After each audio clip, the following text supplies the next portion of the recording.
A Princesa de Gales. Vamos passar já a ver uma pequena peça que retrata a discussão que a sua morte provocou. Meu Deus, deixem-me sozinha. Foram as últimas palavras da Princesa Diana, pronunciadas no momento da chegada dos primeiros socorros ao local. De acordo com um dos médicos que prestou assistência às vítimas do desastre, Diana estava prestes a perder a consciência. Tentava resistir aos fotógrafos que disparavam os flashes a poucos centímetros da sua cara. Jornalistas perturbaram a vida particular. Por eles tão perseguida, nada os fazia parar. Teve o destino marcado ao fim da louca corrida.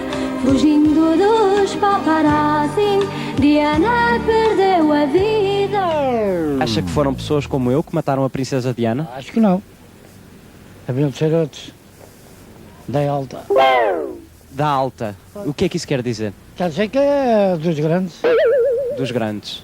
Ou seja, são pessoas como eu, só que maiores. Maiores, pois. Os paparazzi procuram, enfim, as tais fotografias e a devassa privada que lhes dá bastante dinheiro, de uma forma relativamente fácil. Por outro lado, as figuras públicas, algumas, também se projetam socialmente através dos órgãos, servem-se dos órgãos de comunicação social para se projetarem. Ou seja, não acha que fui eu que matei a Diana? Eu acho que não. Fico muito mais descansado. Muito obrigado. Viemos à casa da mulher que dirige a revista Olá. Chama-se Maria João Vieira, está escondida ali no canto. Em relação à Princesa Diana, eu tenho uma opinião muito particular. Eu acho que a partir do momento em que a própria Princesa Diana... É muito aborrecido estar a falar de uma pessoa que já morreu, mas tenho que dizer isto. É apenas um símbolo de algo que estamos a discutir todos neste momento e a avaliar as consequências do que aconteceu. Isso mesmo, vamos falar do assunto. A partir do momento em que ela dá a entrevista que dá à BBC e expõe a vida privada dela da maneira que expõe em relação ao namoro extraconjugal que tinha tido com o James Hewitt e que confessa, eu amava, adorava, estava completamente apaixonada por ele, a partir desse momento a Princesa Diana deixa de ter o mínimo direito de reclamar o direito à privacidade. Foi ela que começou. Ela depois não pode pedir aos paparazzi que a deixem. As a parent, could I ask you to respect my children's space? Because I brought the children out here for a holiday. Right. And we'd really appreciate the space. Qual estrela de cinema em todo o mundo falada, capa de toda a revista, não tinha vida privada, dona de um corpo elegante, num estilo sempre novo. Houve até quem lhe chamasse uma princesa. Horrible. You press that killed her. You're the scum. Yes. We're here to pick the bones.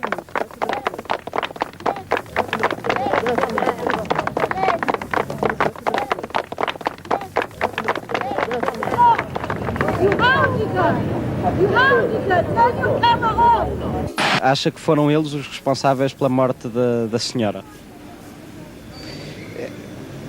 Eu, nesse sentido, acho que teriam sido eles, porque eles são consequência de um apetite, provavelmente criado por uma certa empresa, com certeza, mas de um apetite que permite que esse tipo de jornalismo seja feito. Portanto, eles não seriam, quanto a mim, nunca em primeira linha os responsáveis.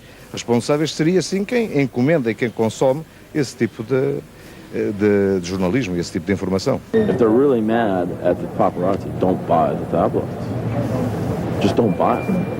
A minha experiência portuguesa é assim, os cronistas sociais e as revistas sociais, aquelas de grandes títulos, a VIP, a Caras, a Gente, essas todas, sim. Normalmente respeitam a privacidade da pessoa e procuram até apresentar uma imagem simpática. Promovem mais do que insultam. Promovem mais do que insultam. Onde há muitas vezes um atentado ao bom nome da pessoa, eu não diria a privacidade. Os casos de privacidade foram reduzidos em Portugal e felizmente criticados socialmente, mas onde há um atentado às vezes ao bom nome da pessoa é mais na imprensa e nos jornais ditos sérios, nas televisões, onde por vezes notícias que têm apenas um pequeno fundo de verdade são transformadas ou são dadas como notícias verídicas. Já alguma vez tiveste uma situação limite dessas em que tiveste que recusar um serviço que te era encomendado? Já tive imensas. Eu acho que a mais importante de todas foi uma questão bastante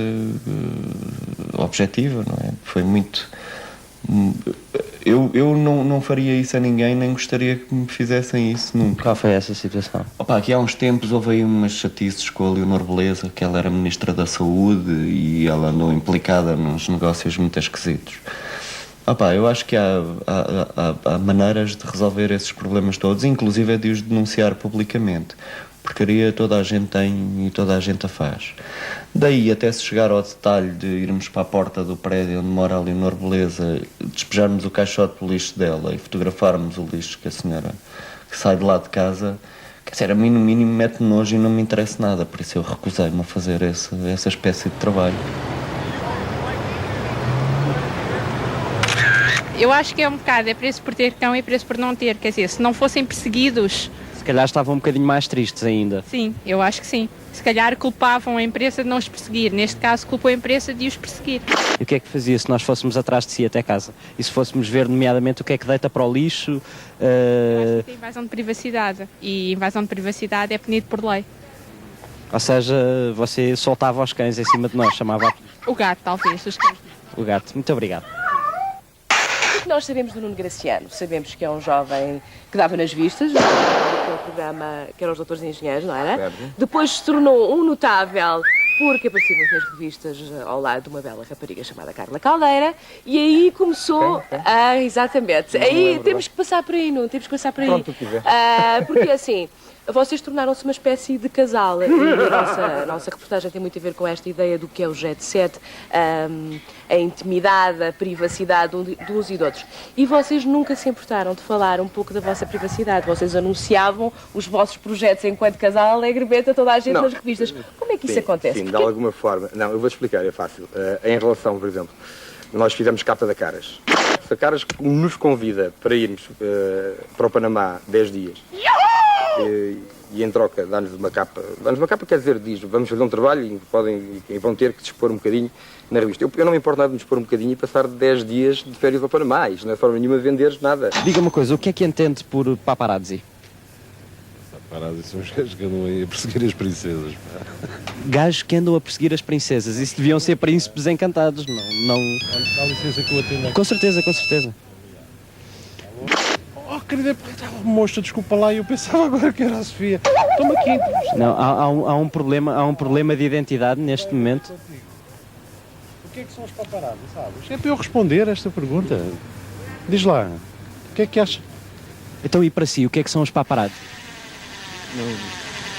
Diga-me, então responda-me só uma coisa. Acha que foram pessoas como eu que mataram a princesa Diana? Não sei, não estou a par disso. Não está a par disso. O seu negócio é mesmo lavar pés por fora. Acho muito bem. Vamos esperar que a Sofia ou a Inês ou uma das amigas deste senhor lhe explique o que são paparazzi para ele depois nos dizer. Os fotógrafos da imprensa? E acha que foram homens como eu que mataram a princesa Diana? Não, esses homens não mataram ninguém, pá. Meu Deus. Espera aí, estou a ser emprestado para a SIC, pá. Espera aí, eu já vou ter contigo ao Gambrinos. Espera aí um bocadinho. Ao Gambrinos? Minha mestre. Logo aparece que o teu amigo ou a minha sabe que eu almoçar contigo. É acontecer. Oh, querida, sei lá. Se um gajo me fez isso. Já vou ter. Já vou ter. Então, voltando à vaca fria, não acha que as figuras públicas, de certa forma, estão a querer morder a mão que as alimenta? Ou seja, por um lado, dependem dos meios de comunicação para venderem a sua imagem, ganharem dinheiro com isso e fazerem passar a sua mensagem, por outro lado, acusam-na de crueldade e de absoluta falta de escrúpulos na maneira como as perseguem e como devassam a vida privada. Talvez devassem a vida privada das pessoas, mas é a forma que eles têm de fazer o seu trabalho. Talvez exagerem um bocado nos meios que têm ao seu alcance, mas é a forma que eles têm de trabalhar. Ou seja, não fui eu que matei a princesa Diana? Não, claro que não. Muito obrigado. Ora, aí está. Os paparazzi foram ou não os culpados do acidente? Não, mas eu queria dizer uma coisa sobre o depoimento Narana, faz favor. da Maria João Vieira. Sim. A Maria João Vieira acha que a princesa Diana ou qualquer outra devia negar tudo. Quer dizer, ela faz uma entrevista à BBC. O homem da BBC pergunta-lhe claramente pergunta-lhe, realmente você teve intimidade? E ela diz sim.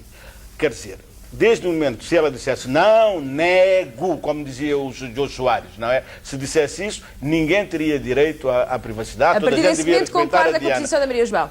Não, eu acho escandaloso que diga isso. Quer dizer, uma pessoa que nega a sua vida deve ser Mas tem ao telefone um homem herói. por quem tenho estado a clamar a noite toda. Tem ao telefone o Carlos Castro. Boa noite, Carlos. Boa noite. Boa noite. Então, está zangado connosco, Carlos? Primeiro que tudo, eu quero dizer que estou a telefonar para o programa porque não queria de maneira nenhuma que o telespectador que estivesse a ouvir ficasse com a sensação que houvesse cobardia da minha parte e que eu não quisesse dar a minha opinião sobre Então, desde já, o nosso aplauso por isso, Carlos. Muito bem. Cobarde não é. Cobarde não é. Agora, Carlos, quer saber, está zangado? Eu não gostava era que eu fosse interrompido para eu poder... Vamos dialogar, ou não? Como vocês falaram durante bastante tempo. Então diga. Assim, então eu vou dizer. Primeiro, as pessoas presentes, algumas das pessoas presentes que merecem muito respeito, aliás, mereciam-me muito respeito, eu pensei que teriam uma atitude digna perante o que me foi feito, porque viram perfeitamente que eu estava com um ar adoentado, constrangido da forma como eu estava realmente no princípio deste mês de novembro, em que a minha vida foi completamente devassada. Eu queria dizer... Nós não devassámos nada da sua vida, Carlos. Júlia Pinheiro. Não devassámos nada da sua vida. Acompanhámos um passeio seu na rua. Não fizemos mais nada. Não, mas então é assim. A minha queixa-crime vai continuar, como a minha queixa civil para o programa Os Filhos da Nação e a sua produção, porque tenho testemunhas de que os rapazes que se fizeram de figurantes ou de paparazzis andaram a perguntar, e tenho cerca de uma dezena de testemunhas... Andaram a perguntar o quê, Carlos? Sobre a minha vida íntima, com quem é que eu andava... Isso não é verdade. Isso não é verdade. É assim, Carlos. Não nos interessa de todo o que é que faz na sua vida íntima. A única coisa que quisemos mostrar é que na diferença do jogo o Carlos não teve fair play. Foi a única coisa que quisemos mostrar. Eu quero é que me dê licença para eu falar como você então, diga. falou. Para já você mentiu quando disse que me convidou para ir ao programa. Ninguém me convidou para ir ao programa. Foi convidado muitas vezes, Carlos. Foi, sim. Pela produção deste programa. Chame mentirosa que a Júlia não me convidou. É verdade, convidado. A minha produção convidou. Os Filhos da Nação convidou para estar aqui esta noite. Temos um fax que confirma isso, Carlos. Mas não vale a pena estarmos a ter nisso. O Carlos diz que não e eu digo que sim. Mandámos um fax para o seu escritório. Não foi, é mentira. Não houve fax absolutamente nenhum. Vamos perseguir. Sentiu-se devassado. É isso? Isso está, olha, isso vai ser posto em tribunal e com a justiça que realmente cabe ser feita. Porquê que se sentiu devassado, Carlos? Mas diga-me lá. Carlos, diga-me lá. Eu só queria mandar um recado à Rita Ferro, que neste momento eu perco todo o respeito à escritora, porque é assim, a Rita Ferro prega duas bacuradas enormes. Diz que eu fui ao funeral de uma pessoa que eu sempre admirei como um vulto da cultura e da história neste país. Eu sou amigo do António Ferro, diretor do IAD. Eu não conheço a Rita Ferro, não tenho que a cumprimentar. E ela não tinha que dizer isso, foi uma infâmia que ela fez. Eu perdi o respeito por si. Depois diz que eu falei na Diana que era uma mulher fútil. É mentira. Quando eu estive falou no programa sim, há isso falou que eu também vi. Muitos portugueses viram. Eu fui abafado pela Alberta Marques Fernandes. Foi abafado pela Alberta Marques Fernandes. Porque eu quis dizer que a Diana, no princípio da vida dela, era uma mulher fútil. Depois achei que realmente tinha engrandecido a sua vida. Carlos, só quero que me diga uma coisa. Na sua entrevista diz, a entrevista que nos dá primeiro diz, os paparazzi têm uma função porque denunciam escândalos. Sim, quando nós invertemos as regras do jogo e pomos os paparazzis forjados atrás de si, o Carlos sente-se acusado.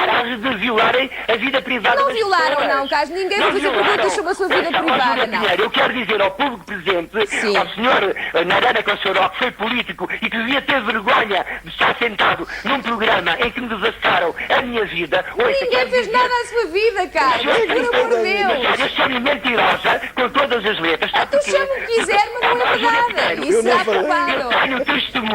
Eu tenho testemunhas e vou afirmar muito bem, muito que bem. foram Então, esses rapazes palhaços que andaram a perseguir, andaram a perguntar a pessoas amigas minhas se não é verdade. Mas como é que você se anda com eles, como é que não sabe? Carlos, a nossa produção acompanha as coisas que fazes. Ninguém, um produtor nosso acompanhou aquela operação. Ninguém passou a sua vida. A única coisa que quisemos provar é que o Carlos levou uma vida inteira a dar alfinetadas e no dia em que leva a sua alfinetada, sente-se mal. Agora pense nos outros, que alfinetou durante tanto tempo. Eu sou um cronista de costumes que falo da hipocrisia. Um cronista de costumes, Carlos. É os costumes que estamos aqui a discutir. É uma mulher que é capaz de querer subir a todos os meios. Eu não quero saber lado nenhum, eu estou sentada, Carlos. Não quero ir lado nenhum. Pelo amor de Deus. Acalme-se. Eu digo isso cara a cara e na primeira vez que eu encontrar, costuma-se dizer, por exemplo, a Felícia Cabrita foi infeliz em ter dito também aí que o Carlos Castro tem conventos, tem colhe ventos, colhe tempestades. Ela não soube o que disse, porque ela, quando fala na crónica social, ela fez manchete da Ágata, porque a piada que ela me deu devia ter dignidade, porque eu fui muito honesto com ela, escrevi-lhe uma carta... Mas, Carlos, ninguém está a ser desonesto. Eu não percebo porque é que está tão aflito, porque é que está tão zangado. Não consigo perceber. Eu acho, olha, eu desanco neste momento, assim em direto, porque eu vou processar o programa. Já me disse. Não é o dinheiro que me interessa, é a minha honra. A sua honra não foi posta em causa. Carlos, muito obrigada pela sua participação. Não conseguimos ter um diálogo. O Carlos só quer dizer que me processa isso eu já sei. Muito obrigada. Muito obrigada, Carlos. Gostaria que dialogássemos.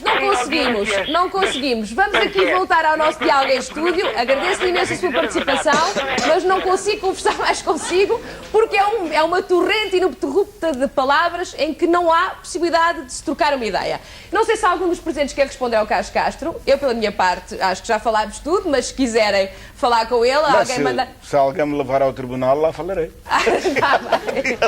Bom, o que é certo, o Carlos falou, pelo menos, como ele disse, cobarde não é? Posso dizer só uma questão? Quer dizer, a reação do Carlos Castro mostra claramente o assunto feriu profundamente. É à partida... Ele sente-se mal, portanto. Sente-se ferido profundamente. E, portanto, deixa-me só dizer isto aqui, é muito rápido. E, no fundo, acho que nós estamos numa situação muito mais tranquila, tentar realmente ver, era quase uma espécie de exercício, só que exercício mete pessoas. E, neste caso, a pessoa sente-se ferida. Bem, eu penso que nada do que nós dissemos... Estas crónicas todas, as pessoas que foram aqui citadas não se sentiram feridas também. Exercício, que eu acho que tem um bocado a ver com a ambiguidade deste programa, que é, evidentemente, nós mostra-se a construção. Era claro que isto é uma construção. É claro. E, portanto, ninguém andou a perguntar nada sobre a vida do privado do Carlos Castro, que é coisa que não nos interessa. Não havia intenção de o ferir, mas realmente a verdade toda é que o Carlos Castro ficou ferido. Agora, é verdade também que todos os programas que, no fundo, procuram pensar certo tipo de questões como estas acabam por sempre preferir alguém, porque não, mas é que existir fer alguém, provavelmente a questão sempre. Da privacidade é uma questão... Justamente, a questão da privacidade. Estamos a falar da Diana e da relação dos paparazzi com a Diana. Para si, Rita, a Diana foi ou não foi, vítima... não pode defender-se desta maneira. A Diana, infelizmente, não. Mas Princesa de Gales foi ou não vítima de alguma coisa? Algo que ela preparou para si própria? Do seu próprio fascínio, eu acho. Não foram os paparazzi? Eu acho que não. Eu acho que ela... Eu acho que ela teve uma cumplicidade com os paparazzi. É uma mulher com poder encantatório, extraordinário, com consenso universal. Portanto, não era uma sex symbol, não era uma Marilyn Monroe, não era um modelo, não era uma mulher que cativasse apenas os homens. Tinha um consenso. As crianças gostavam dela, os homens gostavam dela, os brancos e os pretos gostavam dela, vários credos religiosos e políticos. Agora, porquê que se criou aquela relação tão perigosa entre ela e a imprensa? Apaixonou toda a gente. Mas porquê que havia aquela relação? Ela também gostava dos paparazzi para lhe dar uma altura e uma visibilidade internacional. Como? ela também teve uma cumplicidade com o paparazzi, porque ela também gostava de ter uma visibilidade Ou ela internacional. possibilitou que, de uma facto, visibilidade se internacional. privada dela. Felícia, Falta aqui um psicólogo, eu acho que ela... Agora é Felícia, agora já é desculpe. necessário saber-se aqui do que é que estamos a falar quando falamos de vida privada, não é? Vida privada é o que é que se passa da porta para dentro. Não, da porta para dentro, não, desde o momento que nega, segundo Maria João Vieira, já acabou tudo, não é? Neste momento, qualquer coisa é pública. A vida íntima, o que é preciso a vida é negar. íntima, para mim, é um núcleo inviolável da vida privada. Ou seja, a vida íntima é, a vida sentimental? A vida íntima é aquilo que se passa portas adentro. Ou seja, aquilo que a Diana faz na casa de banho, a mim, não me interessa. Agora, quando uma figura como a Diana, que vendeu publicamente a sua vida privada, não pode, de forma alguma, pedir aos paparazzi para não amassarem. Pode pedir. Pode pedir. Pode pedir, mas pode não se... Porque ela pode dispor, Ninguém pode proibir o paparazzi de fotografar no Não, iate, ela pode ser, ela pode mostrar, público. ela pode querer mostrar ao país, naquela entrevista da BBC, que foi de uma dignidade que toda a imprensa internacional elogiou, a forma como foi interrogada, a forma como ela respondeu, etc. Com certeza que, naturalmente, não lhe ficava bem se ela negasse. Quer dizer, uma vez feita a não pergunta... Não lhe ficava bem? Desculpa, aquilo mas alguém se sente obrigado, alguém se sente compelido a dizer o que se passa na sua vida privada? Ela tinha que ter respeito pelos filhos. Ela dizia, não responde. Tinha que ter respeito pelos filhos. Aquela entrevista é preparadíssima. Não responde exatamente. Foi tudo para ela. Era pior para ela. Narana, aquela entrevista é preparadíssima. A Diana quer dizer, nada disto é inocente, e volto a repetir que quem com espetáculo mata, com espetáculo morre. Quer dizer, ela quis entalar ao Carlos e eu acho que ela não podia negar. Ali não podia negar. Mas ela não negava, ela queria. Diz uma coisa muito clara que foi, ela joga nessa entrevista um conflito de legitimidades com a família real. E realmente a partir do momento em que entra nessa via, é uma via muito complicada. Eu já agora, só para não dizer que não respondo à pergunta, eu acho que a Diana foi morta pelo moralismo. Ou seja, ela entrou num domínio da imagem e do mundo, se quisermos, da imagem, que tem a ver com uma certa lógica do desejo. E certamente quer manter ao mesmo tempo uma vida completamente fechada, familiar, família, os filhos, o namoro clássico, uma estrutura muito precisa do namoro, etc., numa situação que lhe tinha explodido nas mãos. O problema da Diana é que acreditou sempre que poderia controlar a produção da imagem. Zé Luís Garcia, agora o Zé Luís não tem falado. Narana, é o Zé Luís. Mas essa chamada cumplicidade e essa ambiguidade que existiu sempre, portanto, enfim, não justifica o facto de que uma esfera privada dela seja sistematicamente sujeita a uma intromissão por parte dos fotógrafos. Não. Não justifica. Não justifica. O jogo não é justamente esse. É a partir do momento em que se abre se fala de determinadas coisas publicamente, abriu-se o precedente. O privado é aquilo que não queremos mostrar. Quando ela quer voltar para a família. Eu não estou aqui a fazer a defesa dos paparazzi. É uma gente que eu odeio. Vamos por isto no plano ela é que abre este jogo. Vamos por isto no plano de pessoas que já falaram da sua comunidade que cai, que agora reclamam o direito a não serem incomodados. Polícia, não acho que ela manipulou. Eu acho que a Diana, e isto geralmente não se fala das pessoas quando estão mortas, mas eu acho que ela é o exemplo máximo supremo da contradição. Porque aquela mulher era a mulher do rei, do futuro rei, aquela mulher era a mulher da regra mais conservadora e ao mesmo tempo era a mulher radical. Quer dizer, ela tem a imagem da santa, não é? que protege os doentes da SIDA, que anda ao colo com as crianças mutiladas da guerra, etc. Vamos pôr isto no plano português e vamos falar de uma pessoa que eu queria muito que tivesse estado. Não há ninguém ao nível da Diana, alguém com aquele poder encantatório, usando as palavras da Rita Ferro. Mas não há. Mas vamos pôr isto, por exemplo, ao nível, no tal plano sempre meio perverso que nós temos cá, que não é bem jet set, mas é uma figura muito conhecida, mas também está na política e também fala da sua vida privada. Eu queria muito que essa pessoa estivesse aqui esta noite, porque eu acho que ele é um exemplo do que acabámos de falar, que é o Pedro Santana Lopes, que joga muito da sua vida privada, também fala muito de si, mas depois não quer falar a determinada altura e não quer que os planos diferentes da sua vida que ele expõe se intrometam num objetivo que ele tem, que é a política e provavelmente ter uma grande carreira como político. Parece-me completamente falso aquilo que estás a dizer. Ele não quer ter uma carreira como político? Claro, ele quer ter uma carreira como político, mas sempre assumiu a sua vida privada. Aliás, é uma das coisas que eu Mas acho fica graça. profundamente ofendido se alguém lhe falar da sua vida privada e se alguém lhe o inquirir depois de ele ter feito declarações e cá. Não acho que sim. Eu fiz a biografia. Eu fiz a biografia com uma colega minha do Santana Lopes. Arrasta consigo nomes de outras pessoas. É só por causa disso. Estas figuras são reféns desta lógica. Exatamente. Elas são, primeiramente, reféns desta lógica. Depois eles tentam utilizar a lógica por dentro.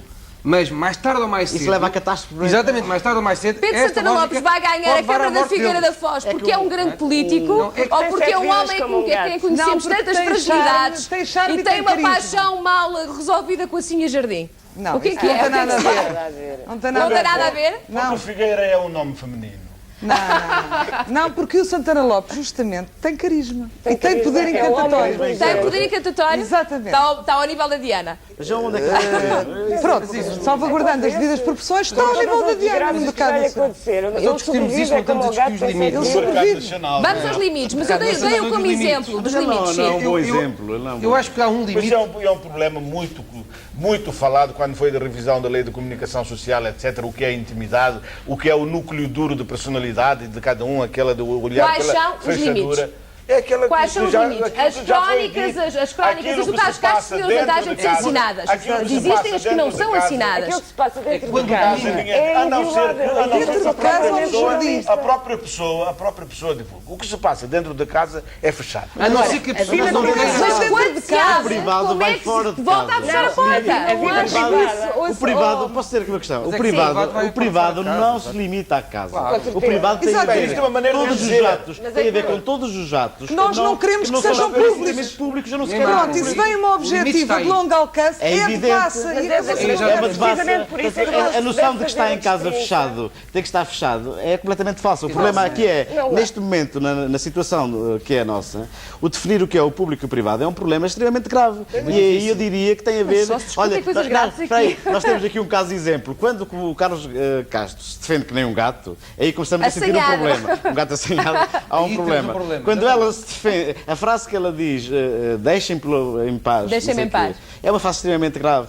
Como ela sempre disse, a imprensa é feroz, etc, etc. Portanto, há um limite entre o privado e o público que tem que ser, muitas das vezes, a própria pessoa a travá-la. O que é certo é que muitas dessas pessoas são elas que se deixaram armadilhar por essa estrutura. Exatamente. Temos mais uma pessoa que quer entrar neste debate. Eu convido o João Branca Sobral a dirigir-se ali ao nosso cantinho, ao Speaker's Corner, para dizer de sua justiça. Tem lá o microfone para falar. Também quer entrar nesta discussão sobre o público e o privado e tem uma palavra-chave, não é, João? Qual é? Tenho. Acho que é? Sim. Não sei se o som está bom. Está bom, diga. Boa noite. Eu acho que o problema tem estado a ser debatido, mas esqueceram-se da raiz do problema. De todo este problema, eu só ia referir duas histórias, uma verdadeira e uma falsa. Falsa não, de ficção. Muito curtas que explicam isto tudo, vou tentar ser muito breve. Houve uma peça de teatro que até passou em cinema, chamada Os Jurados, não sei se alguns conhecem e outros conhecerão, e começa com 11 jurados que consideram um miúdo o homicida de um velho ou de um vizinho e apenas um tem dúvidas. E a peça toda é o derivar do passar dos 11 a 1 para 12 a 0. Esse um que tem sérias dúvidas e que vai convencendo os outros, etc., a mudarem a opinião até a dirigir o verdicto, às tantas barra com um determinado jurado que está com pressa, aliás, para ir ver um jogo de basquete. Nós também, João. Um jogo de basquete. E essa testemunha não quer mudar de opinião, acha que o miúdo de facto matou o velho. Sim. Portanto, diz, mas tivemos aqui a testemunha de um velho vizinho que do outro lado metropolitano viu e não tem dúvidas nenhumas, há uma prova mais concludente. E às tantas o outro diz, vocês não se lembraram, por acaso, aquele velho que viveu 50 anos em Nova Iorque, um anónimo, puramente anónimo, e chegou ao fim da vida e tem a oportunidade de sair num jornal, num julgamento, vir testemunhar. E é a palavra-chave disto do anonimato. A outra história é exatamente... Anonimato é a palavra-chave para si. É. As pessoas querem sair do anonimato. O ser humano, naturalmente, não convive bem com o anonimato. A outra história, que é realmente... Essa é puramente verdadeira. Eu estava em Paris... É por isso que está aí? Não. Também quis sair do anonimato daquela plateia? Não. Porque me irritou-me, quis explicar uma palavra, porque vi falar até psicólogos, não sei se o senhor é psicólogo ou sociólogo. E estranhei não falarem do anonimato, que é a palavra-chave que está nesta questão toda. O que vem depois, a compra e venda de imagens, o marketing, o fazer pose, o não sei quê, não sei... Isso é tudo depois. Isso é tudo quando a pessoa quer ser no anonimato. Porquê é que a princesa Lady Di foi fotografada, ainda não era casada, nem sequer namorada do príncipe Carlos, aquela self-fotografia à porta do colégio onde era professora? Porquê? Eu vou na rua, porquê é que eu me deixar fotografar à porta do colégio onde sou professora? Não é? Mas deixou, alinhou. E a partir daí está tudo aqui, aí se calhar queria ser só simpática. Aí começou... Mas não, é uma coisa que não tem sentido. Não, há provavelmente aqui outra coisa que é a conivência que todos acabamos de ter nestas situações, não é? E o João estava a dizer... O João estava a dizer que há uma má convivência com o anonimato. Eu acho que há muito mais grave do que isso, é uma convivência com a sobreexposição. É que a verdadeira nobreza... Eu acho que o anonimato não é o problema aqui. Não é a exposição excessiva, a vontade da exposição. A outra história de ficção, 30 segundos, 30 segundos. Um amigo meu, multimilionário, eu estava em Paris e ele pediu-me para ir entregar um carro à Suíça. O carro era suíço, ele disse-me, faz-me este favor, vais lá passar o fim de semana. Você é do Jet Set. Não sou do Jet Set. Que eu sei. Esta história é verdadeira. Multimilionário, já morreu e não vou dizer o nome dele. E pediu-me, e muito inteligente, os suíços são muito chatos com as inspeções dos carros, faz-me este favor, não te custa. Por amor de Deus, vou lá levar o carro à Suíça e traz-me o meu que lá está. Porque eles me emprestaram, o meu avariou e eles emprestaram. Certo, diga, João. E eu fui a Basileia, entreguei o carro. Sim. E ele disse, mas vê lá, tem muito cuidado, ser pontual, tal. O que ele não me disse, que eu por acaso sabia, por outras razões, é que ele era dono a 100% da multinacional onde eu entreguei o carro e ele, com um ar de submisso, entrega-me o carro, que eles foram muito simpáticos e emprestaram-me este carro para eu trazer. Isto é que é saber prezar o verdadeiro anonimato. A verdadeira nobreza das pessoas, e não interessa, não estou a falar de classes sociais, estou a falar de pessoas com verdadeira nobreza, nunca mexeram uma unha para serem conhecidos. Isso aí então infere o seguinte, quem mexe... Mas andava no carro top model, não? Não. Então quem mexe o dedo para ser conhecido não tem nobreza, é, João? Não. Então e as pessoas... Não obedece necessariamente a uma fuga, a uma pretensão de ser anonimato. As pessoas que querem definir a sociedade, querem inventar coisas, querem não sei o quê. Querem ser políticos, precisam de tribuna. Precisam de tribuna. Escritores, não é? Querem literatura é comunicação, se não sabem que eu escrevi um livro, não é verdade? Literatura é escrever. Para comunicar basta apenas uma carta, não é preciso dar... Não. Bom, estamos a chegar ao fim dos Filhos da Nação. Estamos a chegar aos fins dos parágrafos. O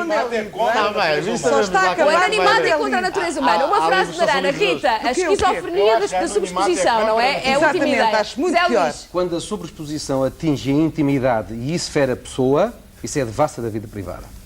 Bragança. O Orwell falou dos 15 minutos de celebridade, não é? O grande problema é que toda a gente acreditou nessa história. Não são 15 minutos, é menos que isso. É menos que isso, Felícia. Eu acho que este tipo de histeria que nós assistimos com a morte da Diana, enquanto existir este tipo de histeria, de facto, as revoluções acabaram. É uma coisa que me entristece. É uma questão ideológica. A falência das ideologias é, Felícia. Zé Manuel Trigo, é disso que vive o T-Club. Exatamente. Eu acho que todas as pessoas são minimamente vaidosas. É isso? Percebem?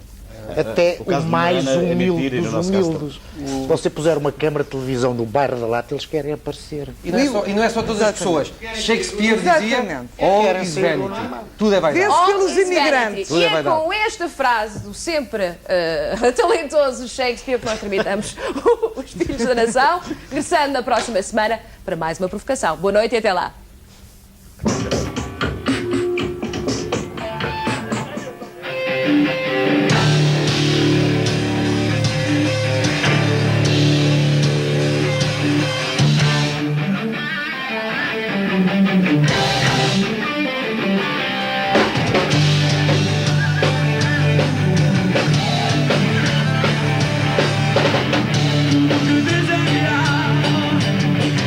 Que desejar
Sai ninguém